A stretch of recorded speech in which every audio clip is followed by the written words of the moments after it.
ಕರ್ನಾಟಕದ ಸಮಸ್ತ ಜನತೆಗೆ ನಾಡ ಹಬ್ಬ ದಸರಾದ ಹಾರ್ದಿಕ ಶುಭಾಶಯಗಳು. ದಸರಾ ಹಬ್ಬವು ಕನ್ನಡಿಗರ ಪಾಲಿಗೆ ವಿಶಿಷ್ಟವಾದ ಹಬ್ಬವಾಗಿದೆ. ಕರ್ನಾಟಕದ ಪಾರಂಪರಿಕ ಹಾಗೂ ಸಾಂಸ್ಕೃತಿಕ ಶ್ರೀಮಂತಿಕೆಯನ್ನು ಎತ್ತಿ ಹಿಡಿಯುವ ಅನನ್ಯ ಉತ್ಸವವಾಗಿದೆ. ವಿಜಯನಗರದ ಅರಸರ ಕಾಲದಲ್ಲಿ ಆರಂಭವಾದ ದಸರಾ ಉತ್ಸವ ಸಂಗೀತ, ಜಾನಪದ, ಲಲಿತ ಕಲೆಗಳ ಪ್ರದರ್ಶನಕ್ಕೆ ರಂಗಸ್ಥಳವಾಗಿಯೂ, ಶೌರ್ಯ ಪರಾಕ್ರಮದ ಸಾಹಸ ಕ್ರೀಡೆಗಳ ಅನಾವರಣಕ್ಕೆ ವೇದಿಕೆಯಾಗಿಯೂ ಮೇರು ಉತ್ಸವವಾಗಿ ಬೆಳೆದು ಬಂದಿದೆ. ಪ್ರಸ್ತುತ ಮೈಸೂರು ದಸರಾ ಉತ್ಸವ ಹಾಗೂ ಜಂಬೂ ಸವಾರಿಗಳು ಜಗದ್ವಿಖ್ಯಾತವಾಗಿವೆ. ತಮ್ಮ ಪಾರಂಪರಿಕ ಮಹತ್ವ, ಅಮೋಘ ವೈಭವ, ಅಪೂರ್ವ ಕಲಾವಂತಿಕೆಯ ಮೂಲಕ ವಿಶ್ವದ ಕಣ್ಮನ ಸೆಳೆದಿವೆ. ದಸರಾ ಹಬ್ಬವು ಪ್ರಕೃತಿಯಲ್ಲಿರುವ ಸ್ತ್ರೀ ತತ್ವವನ್ನು ಅದರ ಸಕಲ ರೂಪಗಳಲ್ಲಿ ಗೌರವಿಸುವ, ಆರಾಧಿಸುವ ಹಬ್ಬವಾಗಿದೆ. ಜಗತ್ತನ್ನು ಕಾಯುವ, ಪೊರೆಯುವ, ರಕ್ಷಿಸುವ ತಾಯಿಯ ಗುಣವನ್ನು ಇಂದು ಸಮಾಜ ತನ್ನಲ್ಲಿ ಅಳವಡಿಸಿಕೊಳ್ಳಬೇಕಾಗಿದೆ. ತಾಯಿ ಎಂದಿಗೂ ತನ್ನ ಮಕ್ಕಳಲ್ಲಿ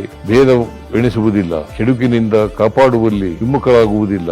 ದಸರಾ ಹಬ್ಬದ ಆಚರಣೆಯು ಇದಕ್ಕೆ ಹೊರತಲ್ಲ. ದಸರೆಯು ಯಾವುದೇ ಒಂದು ವರ್ಗ, ಧರ್ಮ, ವರ್ಣಕ್ಕೆ ಮಾತ್ರವೇ ಸೀಮಿತವಾಗದೆ ಸಮಸ್ತ ಕನ್ನಡಿಗರು ಒಗ್ಗೂಡಿ ಆಚರಿಸುವ ನಾಡ ಹಬ್ಬವಾಗಿದೆ. ಭಾವೈಕ್ಯತೆಯ ಸಂಕೇತವಾಗಿ ತಾಯಿ ಚಾಮುಂಡೇಶ್ವರಿಯ ಉತ್ಸವ ಮೂರ್ತಿಯನ್ನು ಹೊರುವುದಕ್ಕೂ ಮುನ್ನ ಗಜಪಡೆಯು ಹಜರತ್ ಇಮಾಮ್ ಶಾವಲಿ ದರ್ಗಕ್ಕೆ ತೆರಳಿ ನಮಿಸುತ್ತದೆ. ಆ ಅಂಶವೊಂದೇ ಸಾಕು ದಸರೆಯ ಸಾಮರಸ್ಯತೆಯನ್ನು ವಿವರಿಸಲು. ಕರ್ನಾಟಕವು ಭವ್ಯವಾದ ಇತಿಹಾಸ, ಪರಂಪರೆಯನ್ನು ಹೊಂದಿದ್ದು ಜಗತ್ತಿನಲ್ಲಿಯೇ ವಿಶಿಷ್ಟವೆನಿಸುವ ಭೌಗೋಳಿಕ, ಸಾಂಸ್ಕೃತಿಕ ವೈವಿಧ್ಯತೆಯಿಂದ ಕೂಡಿದೆ. ಸಾಮಾಜಿಕ ಪ್ರಗತಿ, ಅಭಿವೃದ್ಧಿಗಳ ವಿಚಾರದಲ್ಲಿ, ವಿಜ್ಞಾನ, ತಂತ್ರಜ್ಞಾನಗಳ ವಿಷಯದಲ್ಲಿ ದೇಶದಲ್ಲಿಯೇ ಮುಂಚೂಣಿಯಲ್ಲಿದೆ. ನಮ್ಮ ನಾಡಿನ ಈ ಹಿರಿಮೆ, ಗರಿಮೆಗಳನ್ನು ಜಗತ್ತಿನ ಮುಂದೆ ಸಾದರಪಡಿಸಲು ವಿಶ್ವವಿಖ್ಯಾತ ದಸರಾ ಹಬ್ಬವು ಉತ್ತಮ ಅವಕಾಶವಾಗಿದೆ. ಹಾಗಾಗಿ ದೇಶ ವಿದೇಶಗಳಲ್ಲಿ ನೆಲೆಸಿರುವ ಪ್ರತಿಯೊಬ್ಬ ಕನ್ನಡಿಗರೂ ದಸರಾ ಹಬ್ಬದ ಈ ಶುಭ ಸಂದರ್ಭದಲ್ಲಿ ನಾಡಿನ ಸಂಸ್ಕೃತಿ,